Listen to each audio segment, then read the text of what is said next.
Today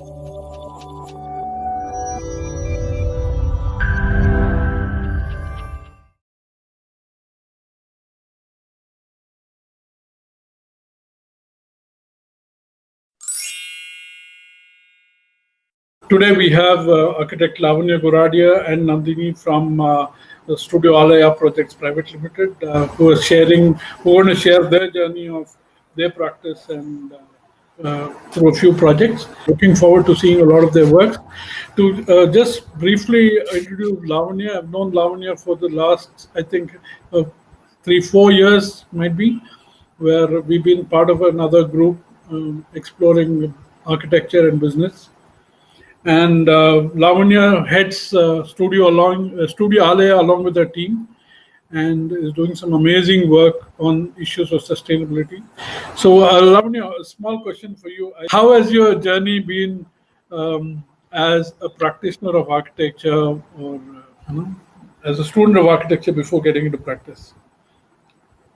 Wow, journey in terms of life, or are we talking about design? About design. What I realized that when I was very young, and I was very fortunate to be surrounded by a lot of interesting people, and of them was one architect called Manoj Patel, and not very heard of, he and his work. He and Karan Grover actually were partners when they initiated their practice. And Karan Grover, when they of course did only one project together possibly and were not able to take it further. Manoj Patel's father established IED College in Vidyanagar, if anybody has heard of that, in Anand. And Manoj Patel's work was so beautifully interwoven with nature, was extremely sensitive, very detailed oriented. And he was possibly one of my first initial inspirations in design and architecture, because I come from a family of no architects or no creative people at all. And it was very unnatural for me to have then, therefore selected something like architecture. So I think my decision was made to want to be an architect that wanted to do something very intrinsically, close to nature, where design was very sensitively approached. Before I had even joined, secondary school, or as you can speak of it. So by the time I had passed out of college, rather what we call college here, and 12th standard back in Gujarat, I already knew I wanted to be an architect. Okay. And then there was so many beautiful influences, so including my grandmother, who introduced me to a lot of art. I come from Baroda, and Baroda is a very beautiful city which has everything related to art and literature, and a very interesting culture basically around everything to do with a creative medium of expression. And because of that as well, so dance, music, all of that kind of very intrinsically woven into my practices was also somewhere linked to design per se. Amazing. So you did your architecture from Baroda University. MS University, Baroda. Yes. Wonderful. Great. And your journey, your inclination to move towards sustainability as a practice? Like I said, that this was something that was initiated by my influence of architect Manoj Patel before I had even joined secondary school. So it was watching and observing his work that I already knew that I wanted to do something of the sort. That is the reason I was drawn to Bangalore. And I wanted to work with these two architects very passionately. One was Mistry Architects and the other was Chitra Vishwanath. Because I had observed and seen their work. There was very little accessibility to internet or anything that time. But I wanted to come to Bangalore because that seemed to be the happening place. And there was, of course, Jaisim as well. But my best friend, Indu, who interned at Jaisim's, had told me that you have to commit to me that you will never join Jaisim's office because I will want to be working there. So any other place but Jaisim you can work at. So one of the first influences also was how impressed I was with Jaisim's work. She took me around to almost every single project of Jaisim's. I had the privilege of doing that. Besides that, I was genuinely very, very impressed with Mistry's work and Chitra's work as well. So then I had the fortune of working with both of them, and that only made it deeper, and my need to work with sustainability only deeper and more more finite. So this is what Sanav agrees with me. Amazing. I also know that sustainability is not just a practice for you, but strongly your own personal lifestyle. Uh, Yes. how did you integrate? I mean, I see the influence of architecture coming in slowly, Mm, but how did you mm. integrate this whole idea of being sustainable as including as your lifestyle as a very critical aspect? Well, how I integrated was not difficult at all because I'm very grateful that I had a very unorthodox upbringing. So I didn't really have to do anything specific. Chetan, we can't hear you. You're on mute. Okay, so I did not have to really specifically live a certain kind of a lifestyle. But what seemed nicest was this idea of not belonging to anything. And Mhm. Auroville was one of the initiators in the idea of this non-ownership and making life kind of simplified. uh, and Chitra's office instigated me to want to do that even more because I realized that the lighter you tread on this planet, the better it is. I mean, I've not been able to do much about my body, but there is so much that I can do as a being. And if I can grow my own food and I can live a life of not really sticking to one place permanently, that in itself seemed a very sustainable lifestyle to me. To me, it felt very complete and happy place to be, not to be stressed about where next, what next, how next, and thereof. Right, right, great. And it's Great. very ironic that as an architect, I have never ever desired or even had a vision or a dream of a house of my own. I still don't know what it can be. Mhm, mhm. Very, very nice, very nice. And um, post COVID, do you see some kind of change in the way people will address sustainability as a way of living? Do you see that as a possible game changer, the I positive game totally, changer? I totally do, and you already know that because we had a very elaborate discussion on that. So I totally think that this is the way, but that is maybe my optimistic, idealistic thinking. I'm hoping that this is going to bring about a lot more consciousness within architects, designers, and the layman of understanding that how a life closely woven with nature can make it much easier to sustain than a lifestyle which is extremely excessive, has too much, there is too much of it, and which becomes that much lesser, that much more difficult to sustain over a longer period of time. So, kind of purging your life into making it simple, and the same way that reflecting into architecture. So I'm seeing sustainability as the way going forward. If that has not happened already, it is certainly going to happen now. Yeah. With that positive note, I think I'll shift on to Nandini. Yes. Nandini, you've been working with Studio Alaya for how long now? For almost 2.5 years now. Amazing, amazing, great. So how do you see this experience of working with Studio Alaya? Okay, first of all, hello everyone. This is Nandini. I'm from Chennai, and I did my graduation from Hindustan University. And first of all, I didn't know. I mean, I was fascinated by the word sustainability, but before even I knew what the word actually meant. Mhm. Then I landed a job after my graduation at Studio Alaya. And it didn't take me much time actually to realize I didn't know what good design was. Okay. And that sustainability is not just a word or not just a type of practice, but it was lifestyle. Mhm, mhm. And from there, I realized where I was wrong and how I can make myself better in the field of sustainability. Okay. Yeah. So that Amazing, was, amazing. I think definitely a life-changing experience for you too. yeah. Great. Like the way Jaisam did for me and Chitra did for, or even the way Yes. Manoj Patel did for Lavanya. Yes. Amazing, amazing. I think over to Lavanya and team for their presentation. I'll hand it over to Lavanya to share. And Thank you very much, Chetan. So, good afternoon, everybody. Thank you so much for joining this talk today. Very happy to walk you through a few of our projects.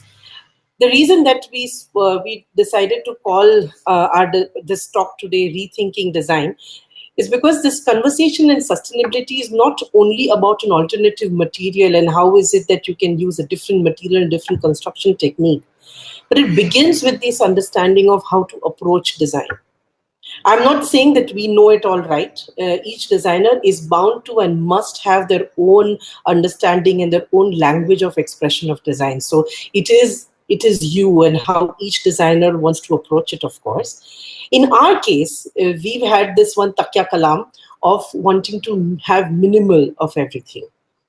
So we've been wanting to do things in the least manner possible. And one of the ways that we end up going about it is looking at materials design from not from just a material perspective, but the material kind of arrives in the design as the design evolves. A lot of materials, kind of minimizing it, keeping your eyes also a little, relieved, and doing it in the simplest manner possible.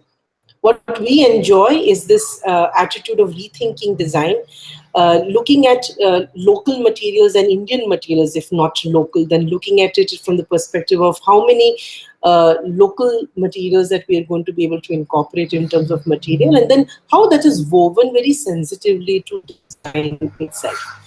So Nandini is going to walk you through a couple of our projects and how is it that we've approached these projects from the design till the end.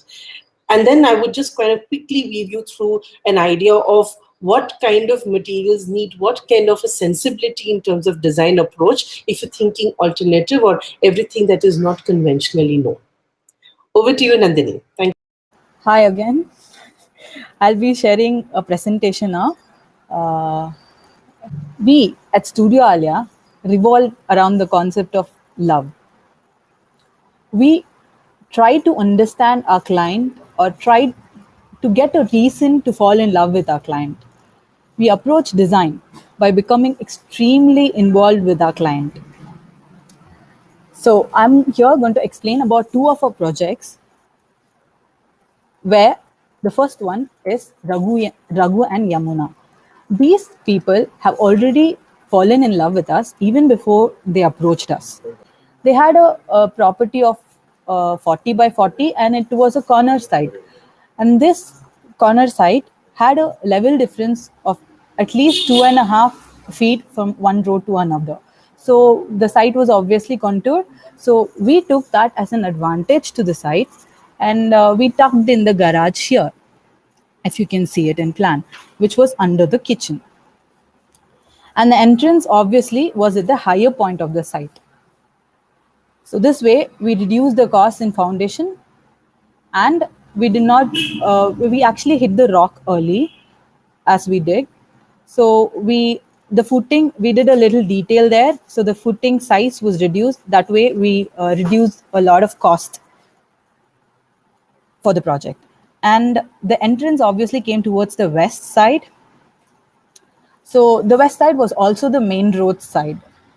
So we created this wall here, which created a buffer space kind of a thing, which turned out to be the entrance veranda.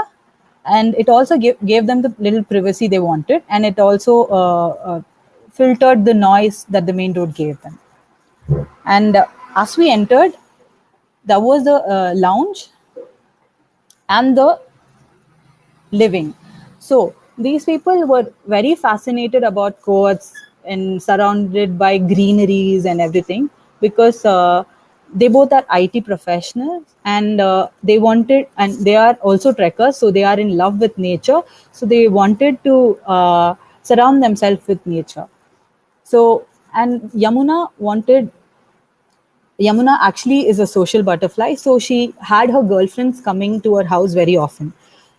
And they lived with their parents-in-law. So they also wanted their space. So we created a lounge and a living, which is separated by the courtyard, which is not actually visually separated, but there is a barricade between the both, so that Yamuna can have her own space when the girls were there, and the in-laws can sit in the couch and watch TV whenever they want without any disturbance.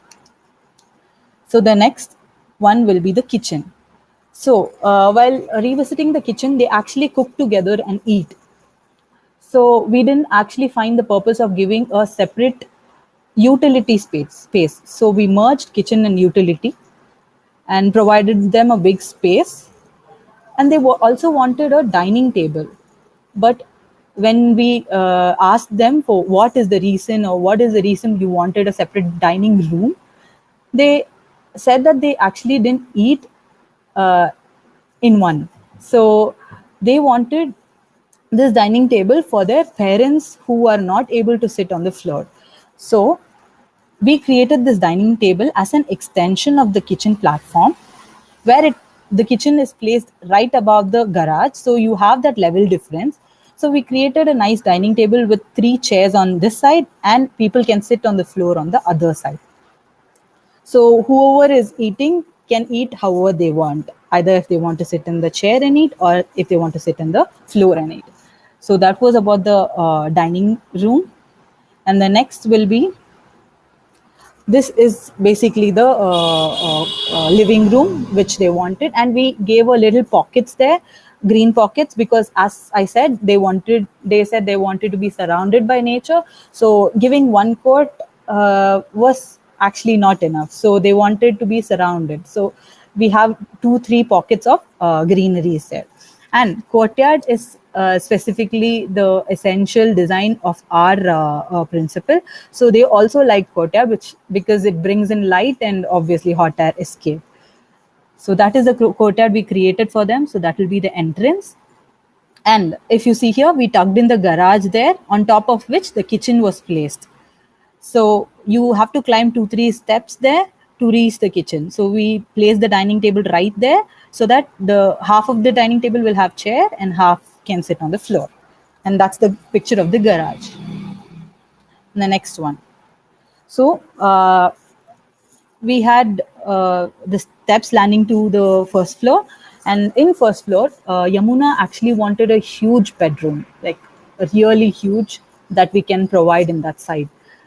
She wanted a huge bedroom, she wanted a walk-in wardrobe, and she wanted a huge toilet. So we had to accommodate everything. So probably the half of the site went in the master bedroom, the walk-in wardrobe, and the toilet. So next, if you can see here, this is the entire stretch of master bedroom in the plan. The master bedroom, this will be my corridor, and so this corridor is basically towards the west side. So she wanted a walk-in dress, and the walk-in dress, she specifically wanted light, so we proposed a window there. But then again, there was a question of privacy.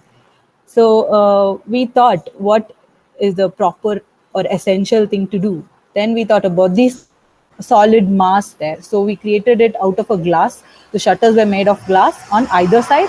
So there was light in play as well. And the toilets were so huge, which also had a translucent glass. So she wanted this luxuries, so we gave her this. And so the next will be, they wanted a study.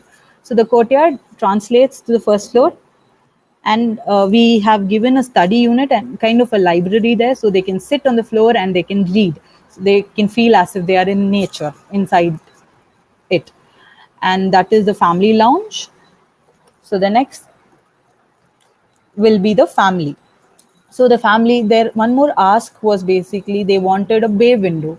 So the bay window we created, and the neighbor's plot was kind of very near to us. So we created a nice creeper wall that goes towards the first floor, so that they actually visually are not connected towards the neighbor, but they had their own privacy as well. And we tucked in all our bedrooms and our private spaces in, as though we are not able to see as we enter the house. So this is how the house entirely looks. So that is Raghu Yamuna's house. So what Nandini was attempting to share and explain, we just like to revisit once again. The idea is that when a client approaches us with a design, we do not just as is design or build it, but we revisit the requirements, or what they believe is the requirements once again. And in the process, we help them understand, or especially with this specific case of Raghu and Yamuna, we help them understand that what are the spaces that were really essential to them and what really was not essential, or just born out of a need that you generically believe is a need. So when you're thinking of sustainability, that is also the language of understanding that it is better if you're spending X amount of money, if you're spending 50 lakh of rupees in designing or building a house, it is best to put the resources in the spaces that are going to be utilized the most rather than spending it on spaces that are not going to be utilized at all.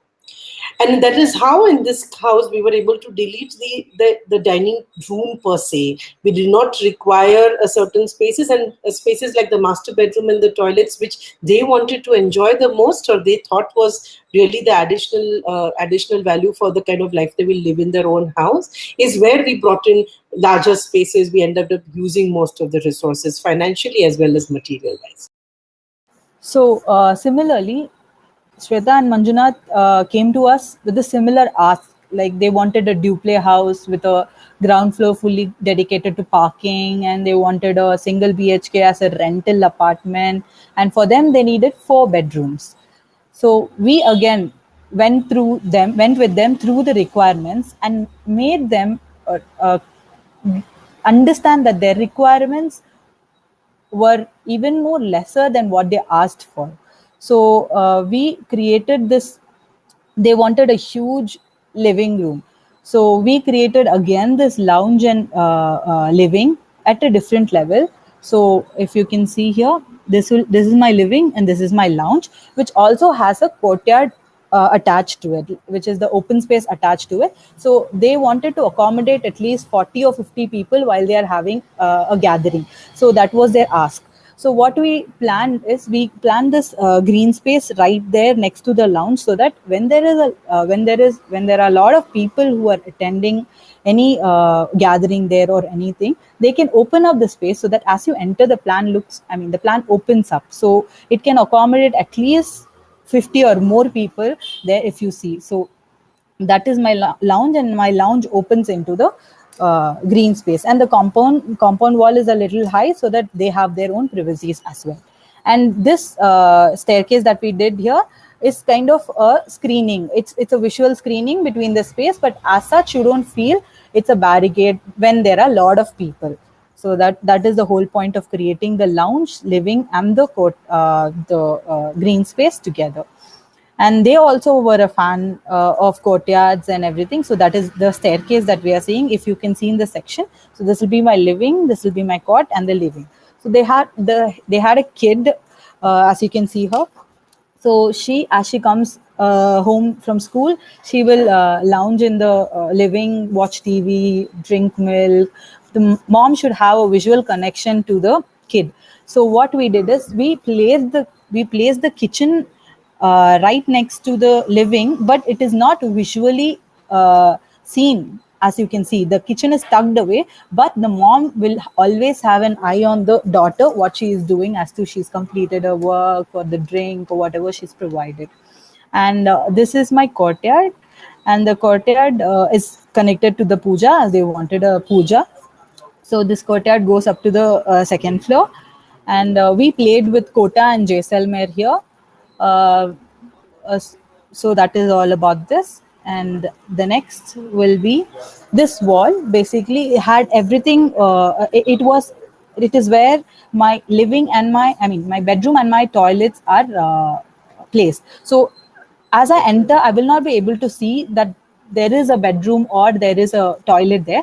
Instead, I will see this freestanding mud wall. We purposefully gave that texture there, so that has been highlighted and not the entrance towards the bedroom, guest bedroom, or the toilet. So that is the purpose of this wall that we created. And that is the skylight, which goes down to the courtyard. And this, as we enter, this is my second floor. So they wanted 4 bedrooms, so we made them understand that their necessity was a guest bedroom, was a master bedroom, and a kids bedroom. The other bedroom was they actually didn't know what to do with that, so we proposed a media room there. So if a guest comes or whatever, whoever is it, that room can be a multi-purpose room. It can be used as a media room or additional storage space, or people to sleep there or have a party, whatever. So that was the whole idea of that media room. So that was being additionally placed. So we again here went through them again through the requirements to make them understand what they require is even more lesser than what they asked for initially. So this is the yeah, so this is my master bedroom where we gave a little wardrobe unit and a study table with a bed, which we made very simple, white, so that the room did not even look uh, uh, clustered, or it looked huge. And this is the kids' bedroom. So the kids' bedroom also, all three have a toilet. Even Shweta wanted a huge toilet, so I will be explaining that. And this is the courtyard, I mean, the balcony of the first floor, which has the terrace that is opening onto from the lounge family. So the next slide, ma'am.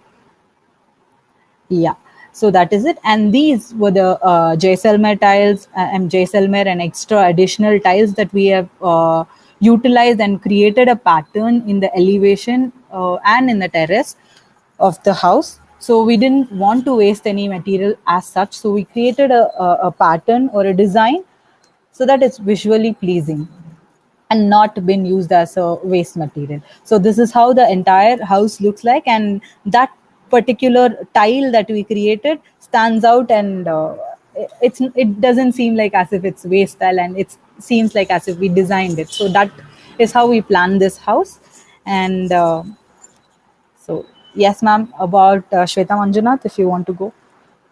Thank you. Just to add a little, Nandini, that these highlights that we were mentioning, these were basically because there was going to be a planter bed right in the front because of the specific positioning of the utility, which is why we ended up with a solid wall in the front elevation, which I'm yet to find. We wanted to have a planter bed there. Now it's a full planter bed, and because the planter bed ends up dirtying the wall otherwise, we used all the waste to be cladded it or just behind it. The same thing is for this rain chains that came down, so that it doesn't hamper the wall directly. We had the rain chains, the cladding right behind them, so that the water doesn't impair the walls. Yeah. So this is how I learned what a good design is, and I will hand it over to ma'am to explain about the techniques and how we use these techniques in our design. Thank you. Thank you, Nandini. So how we end up proposing or using design to our most advantage is before we even look at materials or any of that, it's very important to look at how it is aesthetically going to be pleasing at all times. A very thought process of looking at the beam depths. Are all the beam depths at what levels? Where do what materials meet? Because when you're looking at using something like mud blocks, which are earth blocks that are made at site, you also have to look at it from the perspective of how is it that these earth blocks are going to look as at the finished or the end product. And that sensitive approach as a designer also becomes very important. When there is a cohesion of too many materials at the same time, it is also too much on the senses. So where and how do I minimize it and maximize it? And how is it that I can bring a line of visual line when it comes to the beams and the depths of the beams and elements of concrete, and how each one is going to be finished eventually. That's an insight that is extremely important when looking at alternative materials in terms of sustainability. If you can see here that again, we would have approached a concrete. It's a courtyard where there's a exposed mud wall on one side. There's a mud plastered surface on the other side, but there's a line of the concrete or the cement line of the beams that remains consistent throughout, because it's these little fine details in design that end up mattering a whole lot. When approaching something like filler slabs, because that is another alternative technique of looking at roof systems, they help reduce the amount of concrete and steel, and they end up adding to the insulation quality of the building as well. So you obviously want to use it, but then when placing the blocks have a certain size and a certain pattern that they need to be laid out in, and looking at what the end finish is going to be. So ensuring the strips on the two sides, looking at how electrical points will work with the pattern of the roofing system without it being looking ad hoc, because it is very easy to suddenly, if you're moving from something unconventional to from the conventional kind of roofing system to this kind of roofing system, a little different adaptability in design is necessary. Even if you're looking at grid systems, or if you have a little spacer in a falsi, into the filler slab, you're doing it with matkas, with whatever material, looking at it from a pattern point of view and how it is aesthetically going to look from the as a reflected ceiling plan, and then how electrical points will pan out is going to become important.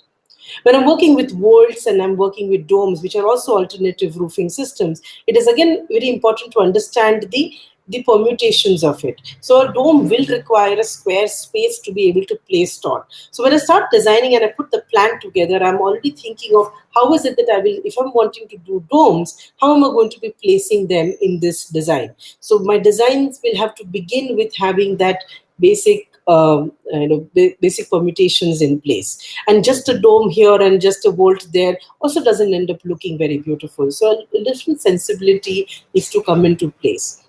Vaults will also be based on, so with these mud vaults that are made into place will require a certain kind of a firma, which is a scaffolding. And what is the size of the scaffolding going to be? And if you're going to repeat these vaults, then the same sizes and the same pattern will have to repeat through the design as well.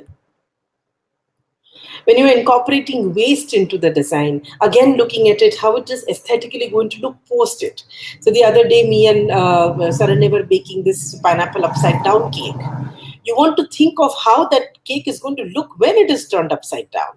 And again, a sensitive understanding of how you're going to place electrical points and looking at the finishing at the end of it. Because beforehand, if that thought is in place, then later the outcome is going to be as good a quality as you had given the commitment to your client. Flat panel systems, so you can do a flat panel roof system, and how is it that it's going to slope? What is it that the angles are going to be? And then again, how you're going to do the finishing and the finishing lines that are going to come in place. A vision of that in the planning itself hence helps it in terms of the outcome that it has. Arch panel roofing, again, very helps a lot in reduction of the amount of steel and the concrete, and very easy because you have to make it on the side and then build it up over there. But when I'm designing a window, it needs to be in sync with the panel scale. I cannot just randomly put an opening anywhere. There has to be, again, a very sensitive thought-through process when it comes into place. And that is exactly the kind of philosophy that would go into every single different technique in terms of alternative technique that you would put into place in design. Ferrocement, what kind of a staircase? How will you weave that into the structure? And the finishing and the end product, how is that going to look and how is that going to end up being, right? And that needs to initiate at the design again. If you're doing a combination, so in this case, these are both projects where we've done RTB, we're doing rat trap bond. Now, rat trap bond with a different kind of a flooring material. How is it that a jali will be merged into a rat trap bond? What are the end details going to be? How does that translate into a plan? Some more examples of how it initiates a kind of rat trap bond. When all of that, so this is something so that we never forget, and that is a philosophy on which we base our work, is this. Therefore, we have it as a part of the mural in the office, that good design is knowing when to not do. Because to do is very easy. If you want to play with a whole lot of things, it's really easy. But when to not do becomes as important to design as to do. That'll be it. Thank you, Chetan. Hi. Thanks, Lavanya and Nandini, for that nice trip down two of your wonderful projects, and also construction systems, which Lavanya shared about. Thank you so much for having us, Chetan. Thank you so much. It's a pleasure.